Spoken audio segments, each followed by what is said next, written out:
के तनाज़ात अपनी जगह थे, लेकिन समहाउ अफ़गानिस्तान से related they try to bypass Pakistan और उन्होंने डायरेक्ट एक लिंक बनाने की कोशिश की।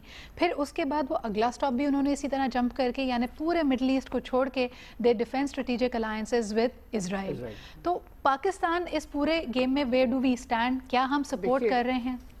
इंडिया की जो फॉरेन पॉलिसी है ना वो बड़ी इंडिपेंडेंट है। उन्होंने मतलब 1947 के बाद अमेरिकन गवर्नमेंट को बहुत कोल्ड शोल्डर दिया। पंडित जवाहरलाल जो थे वो I think genuinely was a peace loving गाय। उन्होंने किसी मिलिट्री अलायंस का हिस्सा नहीं बने। वो बाद में अपनी चॉइस पे रशिया की तरफ गए because he thought it was more beneficial. आज अमेरिका उनके पीछे पड़ा हुआ है कि ये हमारे साथ अलायंस कीजिए।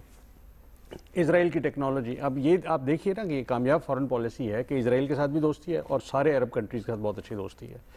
तो हमें और जो ये तो कौशल्या के डिक्टेट्स में से है कि जी आप पड़ोसी से आपके हमेशा झगड़ा होगा, आप पड़ोसी के पड़ोसी से दोस्ती करें। तो India has always invested in Afghanistan और ख़ास तौर पे 9/11 के बाद भी अगर आप देखें, जब से करज़ई की हुकूमत आई थी तो इंडिया ने वहाँ पे ह्यूमन रिसोर्स को डेवलप करने में बात की है। उनके बच्चों को बेतहाशा एडमिशन्स दिए इंडिया में, वहाँ पे एजुकेशन में इन्वेस्ट किए। पाकिस्तान मेरा ख्याल है हमसे हुई हैं गलतियाँ।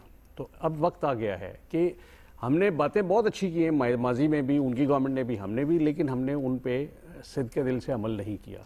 वो सस्टेन डायलॉग की बात करें, मैं एक कदम आगे जाऊंगा कि हमने उन पे वो बस स्टेटमेंट के बाद बात ख़त्म हो जाती थी और फिर वहीं से बदगुमानी और वो शुरू होती है। अफ़गानिस्तान के साथ अनफॉर्चुनेटली 67